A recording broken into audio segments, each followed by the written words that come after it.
Hello friends, my name is Sanket Kumar Sinha. In this video, I am going to discuss about income under the head house property. Till now, we have completed up to other four heads. Now, in this video, let's have a look after the income under the house property. अभी ये income from house property जो है कि काफ़ी comprehensive और लेंदी हमारा एक head of income है, जिसमें बहुत सारे डिडक्शंस है अलग डिफरेंट सेक्शंस में दिए हुए। तो बिफोर हम इसको स्टार्ट करने से पहले हम ये करना चाहते हैं कि आप लोग को एक बार बताना चाहते हैं कि income under the house property में बेसिक हमको क्या चीज़ को देख करके सोचना है कि जिससे मेरा कैलकुलेशन ईजिली हो जाए। ठीक है, तो बेसिकली ये पीजीपी हेड, उसको हम शॉर्टकट में बोलते हैं। तो पीजीपी हेड है तो इसका मतलब कि ये profit and gains from business और प्रोफेशन। तो बिजनेस और प्रोफेशन का इनकम का हम लोग यहाँ पे कैलकुलेशन करते हैं एज पर इनकम टैक्स की, जिस जो वैल्यू आएगा उस पर मेरा टैक्स कैलकुलेट होगा। ठीक है, तो यहाँ पे हमारा हमेशा जो स्टार्टिंग पॉइंट होगा कि हम कैसे इसका कैलकुलेशन करेंगे, तो हमारा प्रॉफिट एंड लॉस अकाउंट जो है हमारा, उसमें अपना प्रॉफिट निकालेंगे। ठीक है, वो मेरा प्रॉफिट पे टैक्स लगता है। ये प्रॉफिट निकालेंगे अपना प्रॉफिट एंड लॉस अकाउंट से, बिजनेस या प्रोफेशन का। फिर उसमें कुछ एडजस्टमेंट है जो हम लोग अपना बुक्स ऑफ अकाउंट में नहीं होते हैं, but as per income tax के हिसाब से वो एडजस्टमेंट करना होता है in order to derive the income under the head PGP. ठीक है, तो इसमें अभी हम लोग जैसा स्टार्टिंग से बढ़ते आ रहे हैं कि अभी दो रिजाइम हो गया है, एक डिफॉल्ट टैक्स रिजाइम हो गया है और एक आपका ओल्ड रिजाइम हो गया। डिफॉल्ट टैक्स रिजाइम 115 BAC और ओल्ड रिजाइम हो गया आपका जो जिसमें आपका 0 to 5 लाख का, 0 to 2.5 लाख पे नोट नील टैक्स, फिर up to 5 lakh, from 2.5 lakh to 5 lakh आपका 5%, वो वाला जो स्लैब रेट था, एक वो सेक्शन है, एक वो रिजाइम है, एक डिफॉल्ट रिजाइम है। ठीक है, तो अभी ये जो मेरा दो रिजाइम है दोनों में अलग अलग, एक जो ओल्ड रिजाइम है आपका उसमें बहुत सारे हेड्स के अंदर डिडक्शन मिलता है, बट जो मेरा डिफॉल्ट रिजाइम जो 115 BAC का बन गया है उसमें हमको डिडक्शन नहीं मिलता है, बहुत रिस्ट्रिक्टेड डिडक्शन मिलता है। ठीक है, तो अभी जैसा हम लोग का जो मॉड्यूल है ICA का, उसमें एक परफॉर्मा स्टार्टिंग में दिया होता है कि जिसके बेसिस पे हमको कैलकुलेशन करना है। तो आज का वीडियो का मेरा एजेंडा ये है कि आपको मैं वो फार्मूला या फॉर्मेट जो भी दिया है उसको एक्सप्लेन कर दूं, जिससे कि मेरे दिमाग में ये चीज़ आ जाएगा कि हमको कैसे प्रेजेंटेशन करना है और उसमें कैसे लिंकेजेस बैठा हुआ है। ठीक है, तो इसका परफॉर्मा कुछ इस तरीके से है कि फर्स्ट स्टार्टिंग पॉइंट हमेशा इसमें क्या होता है, मेरा net profit as per statement of profit and loss account. जो मेरा प्रॉफिट एंड लॉस अकाउंट बनाया अपना बिजनेस का, प्रोफेशन का, उसके हिसाब से जो नेट प्रॉफिट आया वो मेरा स्टार्टिंग पॉइंट होता है। अभी जो परफॉर्मा हम डिस्कस कर रहे हैं वो डिफॉल्ट टैक्स रिजीम का डिस्कस कर रहे हैं, इसके बाद फिर हम अपना ओल्ड रिजीम का डिस्कस करेंगे। ठीक है, तो इसमें क्या है, पहला आपका कि net profit as per profit and loss account हम ले लेते हैं अपना स्टार्टिंग पॉइंट। ठीक है, उसके बाद फिर इसमें कुछ एक्सपेंसेस ऐड होते हैं, कुछ लेस होते हैं। ऐड और लेस क्या होते हैं कि ऐसा कुछ हम लोग का क्या हो सकता है, जो हम प्रॉफिट एंड लॉस अकाउंट बनाए उसमें मेरा कुछ 4-5 चीज़ें हो सकती हैं कि जो प्रॉफिट एंड लॉस अकाउंट हम बनाए उसमें जो भी डिडक्शन एक्सपेंस अपना लिए हैं, डेबिट किए हैं, वो सारा मेरा इनकम टैक्स के हिसाब से अलाउ हो जाएगा। या फिर क्या होगा कि कुछ ऐसा डेबिट कर दिए जो इनकम टैक्स के हिसाब से अलाउ नहीं होगा, बट तब भी हम बुक्स में इसको डेबिट कर चुके हैं, तो उसको क्या करना होगा, हमको ऐड बैक करना होगा। ठीक है, एक ये हो सकता है। या फिर क्या हो सकता है कि कुछ एक्सपेंसेस जो हमको रिडक्शन अलाउ होना था बट इनकम टैक्स के हिसाब से, बट बुक्स के हिसाब से हम उसको अलाउ नहीं किए। ठीक है, तो वो भी हो सकता है। तीसरा चीज क्या हो सकता है, कुछ इनकम हो सकते हैं कि मेरे होने चाहिए था पीजीपी में, बट हमने पीजीपी में लिए नहीं, तो भी मेरे इनकम ऐड हो जाएगा। कभी कभी क्या हो सकता है, कुछ इनकम मेरे पीजीपी के हेड के हिसाब से ज़्यादा हो रहे थे बट हमने कम लिए हैं। एक हो गया कि ज़्यादा होने चाहिए था, कम लिए हैं, और एक है कि हमने कंप्लीट इग्नोर किए हैं। ठीक है, फिर क्या हो सकता है कि आपका कुछ इनकम इसमें हमने अपने पीजीपी हेड का जो अपना कैलकुलेशन कर रहे हैं, तो उसमें जो स्टार्टिंग पॉइंट है मेरा net profit as profit and loss account, वहाँ पे कुछ ऐसे इनकम ले लिए कि जो कि अदर हेड से बिलोंग करते हैं, या फिर वो डिडक्शन वाले हैं, कुछ भी ऐसे टाइप की इनकम है तो उसको भी हमको एक्सक्लूड करना होगा। या फिर कुछ ऐसे एक्सपेंसेस हैं जो अदर हेड्स में अलाउ होंगे बट हमने यहाँ अलाउ कर दिया, तो उसको भी हम अपना वापस से ऐड बैक करेंगे। तो नॉर्मल ऐसे चल के चलना है कि सोच करके, जैसे हम लोग पढ़ते हैं 12th क्लास में भी अपना BRS का कॉन्सेप्ट होता है, उसमें क्या होता है कि स्टार्टिंग पॉइंट लिए उसमें ऐड और लेस करते हैं। ऐड और लेस इस कॉन्सेप्ट पे चलता है कि अगर कोई चीज़ उसमें एडेड है तो उसको हटाने के लिए हमको क्या करना पड़ता है, अगर मेरा एक्सपेंस अगर उसमें एडेड है तो उसको हटाने के लिए क्या करना पड़ेगा, हमको वापस से ऐड बैक करना होगा। ठीक है, या फिर मेरा इनकम उसमें से एडेड है, अब इनकम हटाने के लिए क्या करना होगा, उसमें से माइनस करना होगा। सिंपल इस लॉजिक पे चलता है। ठीक है, तो मेरे स्टार्टिंग पॉइंट क्या होगा, net profit as per profit and loss account of business और प्रोफेशन ले लिए, ठीक है। उसके बाद फिर क्या होगा, expenses debited to statement of profit and loss account but not allowable. अभी जैसे हम बोले कि पहला चीज क्या कि एक्सपेंसेस जो हम प्रॉफिट एंड लॉस अकाउंट अपना जो बुक्स ऑफ अकाउंट्स है उसमें डेबिट कर दिए, मतलब डेबिट कर दिए हैं या फिर माइनस कर दिए हैं, फिर उसके बाद अपना प्रॉफिट लिखाया है, ठीक है। बट इनकम टैक्स के हिसाब से वो हमको अलाउ नहीं होता है। अलाउ मतलब नहीं होता है, मतलब कि इनकम टैक्स के हिसाब से हम उसको एक्सपेंस नहीं मानते हैं, ठीक है। तो उसमें क्या, उसका क्या है आपका पहला चीज़ उसमें depreciation as per books of account. Depreciation का कैलकुलेशन जो है इनकम टैक्स के हिसाब से अपना है और बुक्स के हिसाब से अपना हम लोग करते हैं। तो बुक्स के हिसाब से जो हम लोग करते हैं डेप्रिसिएशन, उसको हम यहाँ पे क्या कर लेंगे, एड बैक कर देंगे, क्योंकि हम प्रॉफिट एंड लॉस अकाउंट का अपना स्टार्टिंग पॉइंट ले रहे हैं फिगर, तो उसमें वो ऑलरेडी माइनस हो चुका है, तो वापस उसको हम एड बैक कर देंगे। मेरा हेडिंग क्या है, expense debited to profit and loss account but not allowable as per income tax, ठीक है। पहला पॉइंट ये हुआ। दूसरा, income tax disallowed under section 40A2। मतलब क्या है कि कुछ मेरा इनकम टैक्स है, जो मेरा जो टैक्स का अमाउंट है वो हम प्रॉफिट एंड लॉस अकाउंट में अपना माइनस कर देते हैं, बट इनकम टैक्स उस चीज़ को माइनस नहीं करता है, ठीक है। उसको हटा माइनस बिना किए हुए इनकम टैक्स जो है पीजेपी का इनकम कैलकुलेट करता है, ठीक है। फिर उसके बाद 30% of sum payable to resident on which tax is not deducted at source or has not been remitted on or before the due date of return under section 139 subsection 1 after deduction disallowed under section 40A1A the same is allowed in the year in which the tax is deducted and remitted. अभी क्या होगा कि हम लोग जो resident है, कुछ इनका एक टीडीएस का कॉन्सेप्ट होता है, टैक्स डिडक्टेड एट सोर्स। वहाँ पे अगर हम कुछ पेमेंट कर रहे हैं उस टाइम पे हमको टीडीएस काटना था, बट हम काटते नहीं, वो किसको पेमेंट कर, रेसिडेंट को। तो इन डैट केस हमारा क्या होगा कि 30% का जो मेरा एक्सपेंस है ना, जो बुक्स में हम डेबिट 100% डेबिट करके रखे हैं, तो उसमें सिर्फ 30% जो पोर्सन होगा वो हमको डिसअलाउ होगा। तो जो 30% अगर डिसअलाउ होगा, इसका मतलब कि हम जो पीजीपी का जो अपना स्टार्टिंग पॉइंट है नेट प्रॉफिट का, उसमें हम ऐड बैक कर देंगे, ठीक है। फिर उसके बाद आता है any expenditure incurred in respect of which payment is made for goods and services or facilities related to person to the extent of same is excessive or unreasonable in the opinion of AO having regard to fair market value, जिसमें वो disallow होगा under section 40A2। ये क्या section बोध करता है कि हम लोग क्या करते हैं कि अपना प्रॉफिट एंड लॉस अकाउंट में प्रॉफिट कम करने के लिए हम लोग क्या करते हैं कि मान लेते हैं कि कोई अपना जो परचेज कर रहे हैं उसका फेयर मार्केट वैल्यू 200 रुपये है, बट हम बुक्स में ज़्यादा डेबिट करने के लिए उसको हम 300 रुपये ले लिए, ठीक है। तो फिर वो जो असेसिंग ऑफिसर है अपना इनकम टैक्स के हिसाब से ये बोलता है कि अगर फेयर मार्केट वैल्यू से अगर आप ज़्यादा पेमेंट कर रहे हो for procurement of particular goods और सर्विसेज इन दैट केस, तो फेयर मार्केट वैल्यू से जो एवर पे कर रहे हो उसको हमको डिसअलाउ होगा अंडर सेक्शन 40A2, ठीक है। वो भी हम ऐड बैक कर देंगे। फिर any expenditure incurred in respect of which payment or aggregate of payment to a person exceeding ₹10,000 a single day is made otherwise than by account payee cheque bank draft or use of ECS through bank account or through such other prescribe electronic notice allowed से 40A3। कुछ एक और section 40A3, ये कुछ जो section हम पढ़ रहे हैं अभी अपने नोट्स में भी जो लिखे हैं वो बहुत इंपॉर्टेंट है, और ये फॉर्मेट आपको याद रहेगा ना तो आपसे क्वेश्चन ईजिली बन जाएगा। In every exam what we see there is all approx 14 to 28 marks question of this PGP comes. Okay, so it's very important section, very important head and very interesting, but anyhow it is too lengthy, but I am here to explain you very well in such a way that you will not get it as a difficult.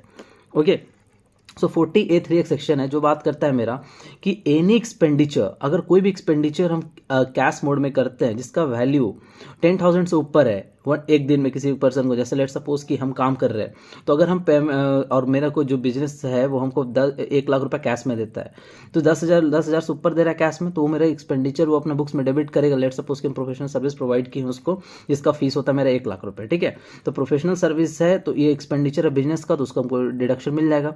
But लेकिन अगर उसके लिए क्या condition है, अगर वो cash में अगर हमको 1 लाख रुपए दे देता है प्रोफेशनल सर्विस प्रोवाइड करने का, तो वो अगर हमको 10,000 एज पर सेक्शन 40A3 10,000 से ऊपर हमको कैश में पे कर रहा है तो वो मेरा डिसअलाउड हो जाएगा, ठीक है।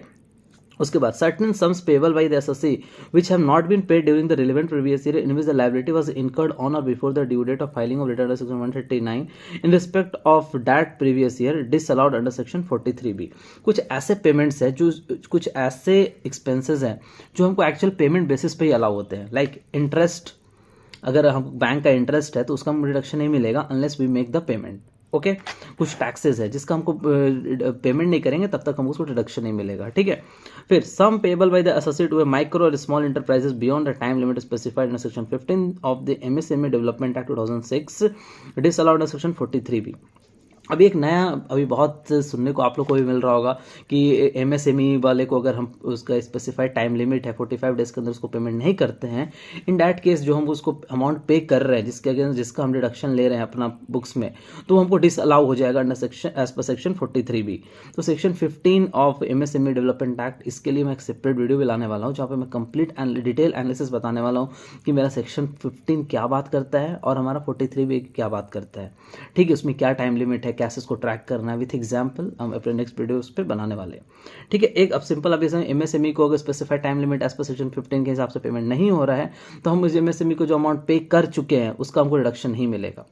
ठीक है, तो अभी मेरा स्टार्टिंग पॉइंट क्या है, प्रॉफिट एंड लॉस अकाउंट के जो बुक्स है अपना उससे नेट प्रॉफिट लिए उसमें अगर वो माइनस कर चुके हैं तो अब उसको हम ऐड बैक करेंगे।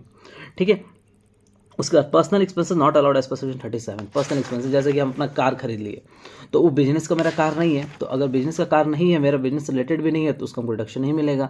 अगर हम गए शॉपिंग मॉल में गए शॉपिंग करने गए, तो शॉपिंग करके आ रहा है 1 लाख रुपए का सामान शॉपिंग कर लिए, और पर्सनल एक्सपेंसेस तो अपने बुक्स में अगर हम माइनस कर दिए अपना प्रॉफिट को कम शो करने के लिए, तो वो भी रॉन्ग है। तो इनकम टैक्स डिपार्टमेंट एक सेक्शन 37 के हिसाब से वो एक्सपेंडिचर को डिसअलाउ करता है। ठीक है, फिर एक आता है कैपिटल एक्सपेंडिचर। कुछ कैपिटल एक्सपेंडिचर हम किए वो भी मेरा डिसअलाउड होता है as per section 37 for calculation of in profit under the head PGP. ठीक है, सब टाइम्स क्या करते हैं, कैपिटल एक्सपेंडिचर को मैं अपने बुक्स में डेबिट कर देता है प्रॉफिट कम दिखाने के लिए, तो वो ऐसा नहीं चलेगा पीजीपी के हिसाब से, तो इसलिए हमको उसको ऐड बैक करना पड़ेगा। ठीक है, फिर उसके बाद आता है रिपेयर ऑफ कैपिटल नेचर। अगर कुछ हम रिपेयर कराएं, कैपिटल नेचर का मतलब है तुम अपना घर बना है अपना, ठीक है, उसमें बहुत बड़ा ओवरऑलिंग रिपेयर का खर्चा कर रहे हैं, तो वो एक्सपेंडिचर भी हमको अलाउ नहीं होगा अंडर सेक्शन 30 और 31 के हिसाब से। ठीक है, फिर amortisation of preliminary expenditure under section 35, expenditure incurred under voluntary retirement scheme under section 35, DDA 4/5 of such expenditure to be added back. Okay, तो एक अमोर्टाइजेशन, कभी कभी क्या होता है कि बिजनेस बनने से पहले कुछ हम प्रिलिमिनरी एक्सपेंडिचर कर लिए होते हैं। ठीक है, तो जब मेरा बुक्स बनता है तो उस टाइम पर उस चीज़ को हम डेबिट करते हैं अपने बुक्स में। तो हम अगर लेट सपोज कि 10 लाख रुपए खर्च किए हैं अपना प्रिलिमिनरी बिजनेस को सेटअप करने में, तो जब मेरा फर्स्ट बुक्स बना तो वहाँ प्रिलिमिनरी एक्सपेंडिचर को बुक्स में डेबिट कर दिए पूरा 100%। But as per income tax हमको 1/5 हमको अलाउ होगा over the period of 5 years.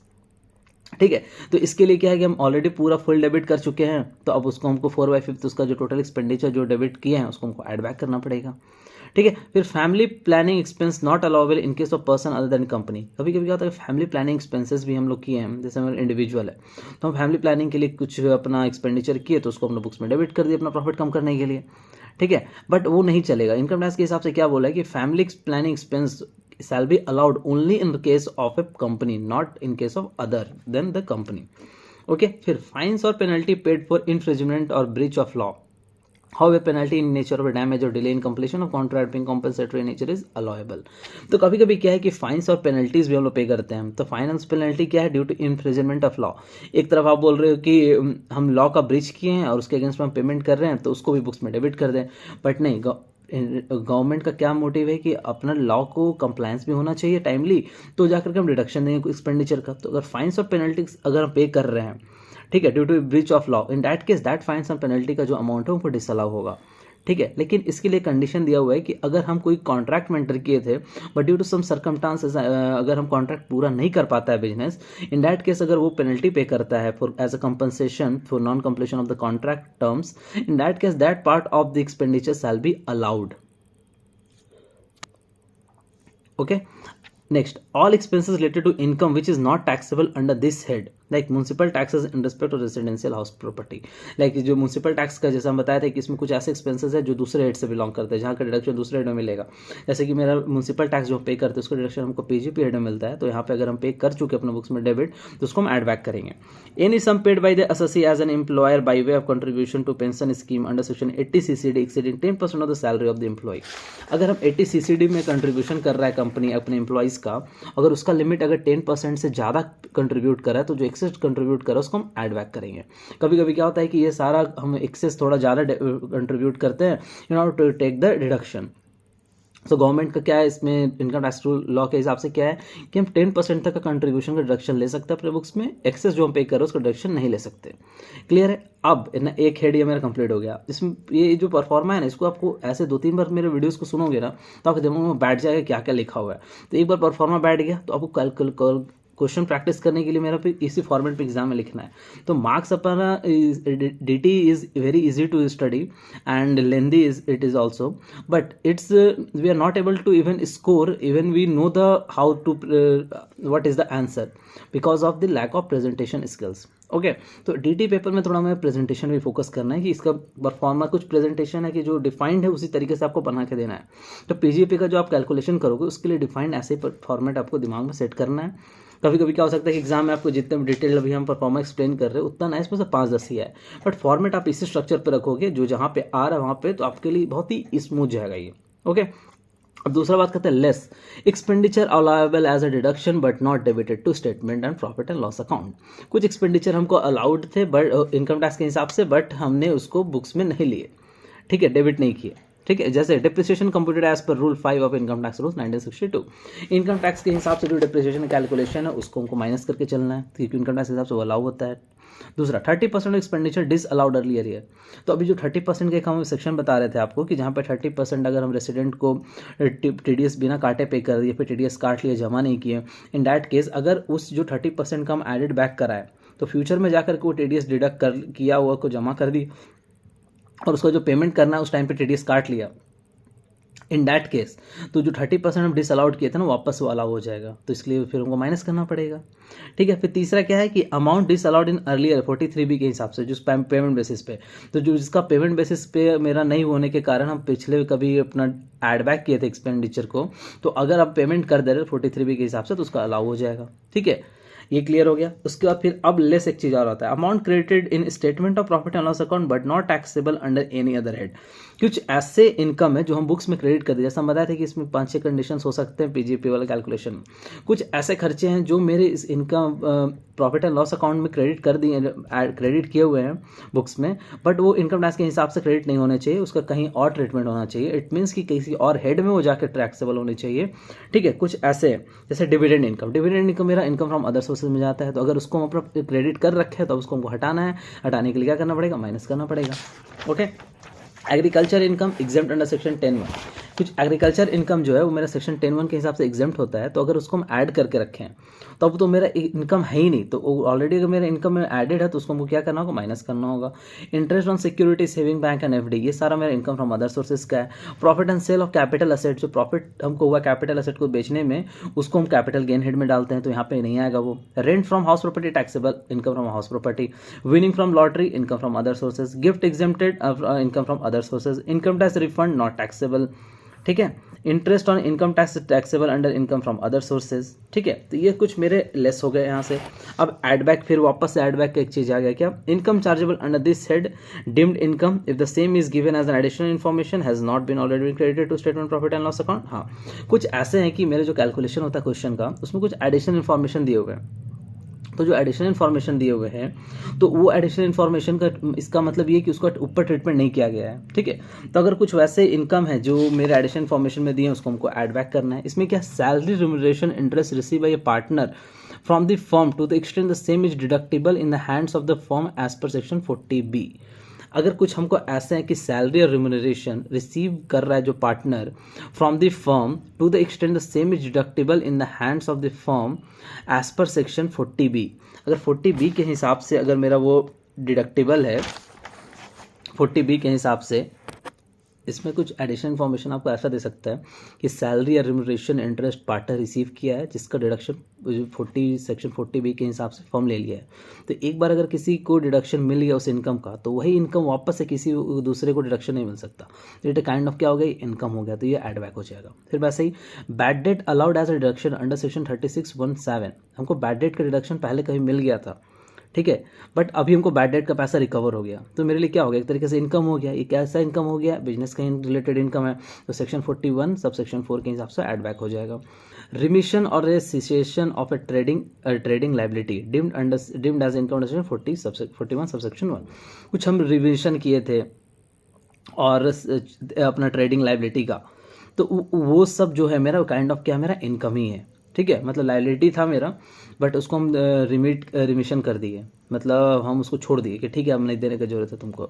Let suppose कि मेरा लाइबिलिटी था बैंक की तरफ के 10 लाख रुपए का, ठीक है, तो बैंक वाला क्या बोला कि 10 लाख आपको लाइबिलिटी है तो वो लाइबिलिटी आपको नहीं देना है अभी, ठीक है, पे नहीं करना, तो क्या हो गया मेरे लिए, काइंड ऑफ मेरे लिए इनकम हो गया, तो उसको हम सेक्शन 41 सबसेक्शन 1 के हिसाब से ऐड बैक कर देंगे। तो ये सारे कैलकुलेशन ऐड सब्ट्रैक्ट करने के बाद जो मेरा रिजल्ट आएगा, ठीक है, किसमें से, जो profit and loss account, profit and loss लिए हम जो अपना as per books of account, उसमें ये प्लस माइनस करने के बाद जो रिजल्ट आएगा वो मेरा क्या होगा, profit and gains from business और प्रोफेशन। ठीक है, एक ये क्लियर हो गया। अब ये मेरा डिफॉल्ट टैक्स रेजिम का कॉन्सेप्ट इतना था।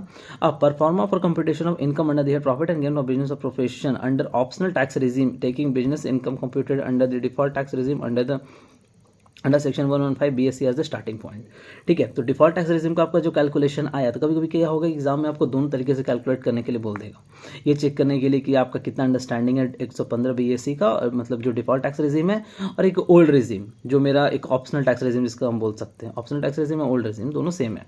ठीक है, इसमें स्टार्टिंग पॉइंट हो गया 115 BSC के हिसाब से जो मेरा रिजल्ट है उसको ले लिए, फिर उसमें से माइनस कर देंगे expenditure allowable as a deduction, तो मतलब वहाँ पे कुछ डिडक्शन को अलाउ नहीं हो रहे थे बट यहाँ पे आगे अलाउ हो गया, like additional depreciation at the rate of 20% of actual cost of new plant and machinery by assessing engaged in a business or profession, business of manufacture and production of any article or any things or generation, transmission or distribution of power।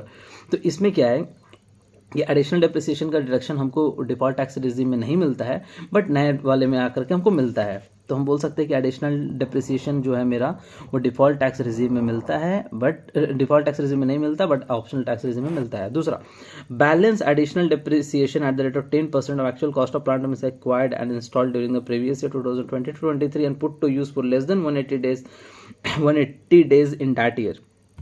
तो हमको जो additional depreciation का एक concept होता है जो हमको मिलता है डिडक्शन, वो भी हमको आकर के यहाँ पे आपका जो ऑप्शनल टैक्स रेजिम वहाँ पे मिलता है। तो मतलब इन शॉर्ट हम बोल सकते हैं कि दो चीज़ सिर्फ डिडक्ट करना होगा, मेरा जो रिजल्ट है 115 BSC के हिसाब से प्रॉफिट और गेंस का, उस पर दो चीज़ ऐड लेस कर दो, एक एडिशनल डिप्रिसिएशन लेस कर दो और एक मेरा एडिशनल डिप्रिसिएशन एट 20% और additional depreciation eight the rate of 10%। दो मतलब एडिशनल डिप्रिसिएशन इन शॉर्ट हम बोल सकते हैं कि हम माइनस कर देंगे तो मेरा जो रिजल्ट आएगा वो profit and gains from business of profession as per normal provision of income tax के हिसाब से मेरा पीजीपी का इनकम निकल गया। ठीक है, ये था मेरा इतना तक दो रिजाइम का। तो अभी एक क्विज बनता है यहाँ पे कि आप बताओ which type of expense is not allowable under the default tax regime. तो option is additional depreciation and normal depreciation and capital gain expenditure. The answer is first and second. Okay, clear।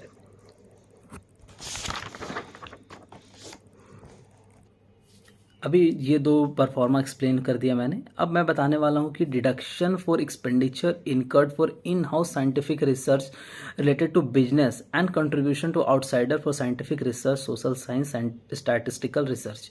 ये थोड़ा important point है। इसमें मतलब हम बोल रहे हैं कि अपना खुद इन हाउस रिसर्च कर रहे हैं या फिर आउटसाइडर को पैसा दे रहे रिसर्च करने के लिए, तो एक काइंड ऑफ क्या है कि ग्रोथ का एक्सपेक्ट दिखता है हम लोग को इससे। ठीक है, कंट्री का भी इकोनॉमी भी ग्रोथ होगा इससे, तो वो सब इससे दिखता है। तो इसके कारण गवर्नमेंट ने इसका एक डिडक्शन के लिए स्पेशल प्रोविजन देकर रखा है सेक्शन 35 के हिसाब से। ठीक है, तो इसमें हम फर्स्ट बात करेंगे in house research expenditure on scientific research related to assessee's business. अगर इन हाउस एक्सपेंडिचर कर रहे हैं हम फॉर साइंटिफिक रिसर्च के लिए, ठीक है, तो उसका क्या ट्रीटमेंट होगा under the default tax regime और under the normal tax regime. ठीक है, तो सेक्शन 35 सब सेक्शन 1 क्लॉज 1 बात करता है अगर रेवेन्यू एक्सपेंडिचर है, या फिर सेक्शन 35 सबसेक्शन 1 क्लॉज 4 बात करता है एनी एक्सपेंडिचर कैपिटल एक्सपेंडिचर है। दो टाइप का कर सकते हैं, रेवेन्यू या कैपिटल। तो इस केस में अगर डिफॉल्ट टैक्स रेजिम हम बात करें तो उस केस में हमको अलाउेबल एज अ डिडक्शन होगा। ठीक है, अंडर ऑप्शनल टैक्स रेजिम जो नॉर्मल टैक्स रेजिम है वहां अलाउेबल एज अ डिडक्शन होगा। ठीक है, दोनों केस में हमको इसका डिडक्शन अलाउ होगा। अब बात करते हैं कि ट्रीटमेंट वाइल कंप्यूटिंग पीजीपी का जब ट्रीटमेंट करेंगे तो उसमें क्या ट्रीटमेंट करेंगे इन डिफॉल्ट टैक्स रेजिम और आपका normal tax regime. Default tax regime है तो उसमें आपका no adjustment is required, it is already debited to profit and loss account. ठीक है, अगर वो एडिशनल इन्फॉर्मेशन में दिया हुआ है to be deducted while computing the income under the head PGP. ठीक है, तो ये दोनों केस में अगर मेरा इन हाउस साइंटिफिक रिसर्च का एक्सपेंडिचर हो रहा है चाहे रेवेन्यू या कैपिटल, वो दोनों का डिडक्शन हमको मिल जाएगा। ठीक है, इसमें दो केस हो सकता है, आइदर वो ऑलरेडी आपको बुक्स में डेबिटेड किया हुआ है या फिर वो एडिशनल इन्फॉर्मेशन में दिया है। अगर बुक्स में डायरेक्टली डेबिटेड है वो, तो in that case no adjustment is required. In case it is given as an additional information, in that case हमको क्या करना है, उसको डिडक्ट करना है। ठीक है, इन हाउस एक्सपेंडिचर का ये हो गया। अब हम दूसरे को कंट्रीब्यूशन कर रहे हैं, जैसे कि मेरा कंपनी है, वो कंपनी किसी दूसरे कंपनी को पैसा दे रहा है फॉर रिसर्च करने के लिए। तो इन दैट केस इसमें मेरा कुछ सेक्शंस दिए हुए हैं, 35 सबसेक्शन 1 क्लॉज 2। तो 1 और 4, 1 is for revenue, 35(1)(1) is for revenue and 35(1)(4) is capital expenditure. तो जिसका हमको इन हाउस के लिए दोनों केस में अलाउ होता है। अब बात करते हैं कि 35(1) सबसेक्शन 2, सेक्शन 35 सबसेक्शन 1 क्लॉज 2 मेरा बात करता है notified approved research association, university, college, other institution for scientific research. अगर हम आउटसाइडर को दे रहे हैं, और किसके लिए दे रहे हैं, नोटिफाइड अप्रूव्ड रिसर्च एसोसिएशन को रिसर्च करने के लिए दे रहे हैं, यूनिवर्सिटी या कॉलेज को दे रहे हैं, तो मेरा डिफॉल्ट टैक्स रेजिम में अलाउ नहीं होगा। बट वो मेरा क्या बोलते हैं आपको, ओल्ड रेजिम या फिर नॉर्मल रेजिम है, वहाँ पे अलाउेबल एज ए डिडक्शन होगा।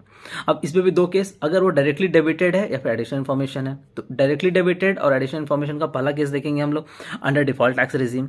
अगर डिफॉल्ट टैक्स रेजिम में अगर हम ऑलरेडी डेबिट कर चुके हैं या फिर डेबिटेड कर चुके हैं अपना बुक्स में से, तो उसको वापस से ऐड बैक करेंगे क्योंकि उसका इम्पैक्ट हटाना है हमको। अगर वो एडिशनल इन्फॉर्मेशन दिया हुआ है तो नो एडजस्टमेंट रिक्वायर्ड। अब दूसरा केस देखेंगे, ये दो सिनेरियो देखेंगे कि अगर मेरे बुक्स में डायरेक्टली डेबिटेड है या एडिशनल इन्फॉर्मेशन दिया है, किसके केस में, नॉर्मल ऑप्शनल टैक्स रेजिम या फिर नॉर्मल टैक्स रेजिम। ठीक है, तो अगर डायरेक्टली डेबिटेड है तो in that case no adjustment is required. In case additional information दिया है तो उसको माइनस कर देंगे। ठीक है, उसके बाद दूसरा approved notified company for scientific research, उससे ऊपर अभी जस्ट पढ़े थे हम लोग क्या, साइंटिफिक रिसर्च एसोसिएशन, यूनिवर्सिटी, ये सबको दे रहे हैं। ठीक है, फिर अप्रूव्ड कंपनी को दे रहे हैं साइंटिफिक रिसर्च करने के लिए, notified approved research association for research in social science के लिए दे रहे हैं, फिर approved national laboratory, university, IIT specified person को हम दे रहे हैं इस करने के लिए, आपका रिसर्च करने के लिए। इन दैट केस जो अभी हम ट्रीटमेंट बताएं डिफॉल्ट टैक्स रेजिम में उसका कोई डिडक्शन नहीं मिलेगा। ठीक है, बट नॉर्मल रेजिम में डिडक्शन हमको जाकर के मिलने वाला है। ठीक है, तो इन शॉर्ट हम इसको क्रक्स में बात करें कि अगर हम साइंटिफिक रिसर्च के लिए इन हाउस के लिए कर रहे हैं तो डिफॉल्ट हो या फिर नॉर्मल हो, दोनों डिडक्शन मिलेगा। और अगर इस केस में मेरा एक सिनेरियो आएगा ऐसा कि अगर मेरा वो एडिशनल इन्फॉर्मेशन में दिए है, ठीक है, तो माइनस करना होगा। अगर ऑलरेडी डेबिटेड है तो कोई नो ट्रीटमेंट। ठीक है, अब दूसरा केस आ गया कि आउटसाइडर को दे रहे हैं। अगर आउटसाइडर के लिए मेरा 4 केसेस दिया है, यूनिवर्सिटी, कॉलेज, कुछ स्पेसिफाइड रिसर्च यूनिवर्सिटीज़ हैं, ये जब हम आगे डिटेल पढ़ेंगे सेक्शन ना, तो उसमें पूरा नाम आ जाए किसको कौन कौन इसमें कवर्ड है। ठीक है, तो इस केस में क्या होगा कि अगर मेरा डिफॉल्ट टैक्स रेजिम है तो उसका कोई डिडक्शन नहीं होगा। ठीक है, अब देखेंगे कि क्या वो मेरे बुक्स में डेबिट किया हुआ है, द आंसर इज यस। अगर डेबिट किया हुआ तो ऐड बैक कर देंगे, अगर एडिशन इन्फॉर्मेशन दिया है तो कुछ भी नहीं करेंगे उसको। ठीक है, अब बात करें नॉर्मल रिजाइम में, नॉर्मल रिजाइम में इसका डिडक्शन हमको अलाउ होता है। तो इसके लिए हम चेक करेंगे कि क्या ये मेरा ऑलरेडी डेबिटेड है। अगर हाँ डेबिटेड है तो नो ट्रीटमेंट, अगर वो ऑलरेडी डेबिटेड नहीं है, एडिशनल इन्फॉर्मेशन में दिया है, तो उसको हम क्या करेंगे, माइनस कर देंगे। तो ये था मेरा अभी क्रक्स जो पीजीपी हेड का ये इंट्रोडक्शन क्लास था, जिसमें मैंने पूरा ट्राई किया कि पीजीपी का एक होल आपको वो दे दूँ, आइडिया दे दूँ इसमें हम लोग क्या क्या आगे पढ़ने वाले हैं। अब आगे हम क्या करने वाले हैं कि आपको सारे सेक्शंस को थोड़ा डिटेल में एक्सप्लेन करेंगे, अलॉन्ग विथ एक एक एग्जाम्पल डिस्कस करेंगे। ठीक है, okay, and thank you for watching my video. In the next video हम क्या मिलने वाले हैं आपसे कि आगे एक सेक्शन का शॉर्ट वीडियोस डालने वाले एक सेक्शन से रिलेटेड। ठीक है, एक इम्पॉर्टेंट उससे पहले एक वीडियो बनाने वाला हूँ मैं, जिस पे मैं बात करने वाला हूँ सेक्शन 43B में जो एमएसएमई को लेकर के बहुत मार्केट में न्यूज़ चल रहा है कि इसको कैसे ट्रीटमेंट देना है, कि क्या उसमें लूप होल्स हैं, क्या उसमें हम लोग जो एसएससी है उसको क्या प्रिकॉशंस लेने चाहिए कि मेरे को फर्दर कोई नोटिस या कुछ ना आए। ठीक है, so that's all for this video, thank you for watching.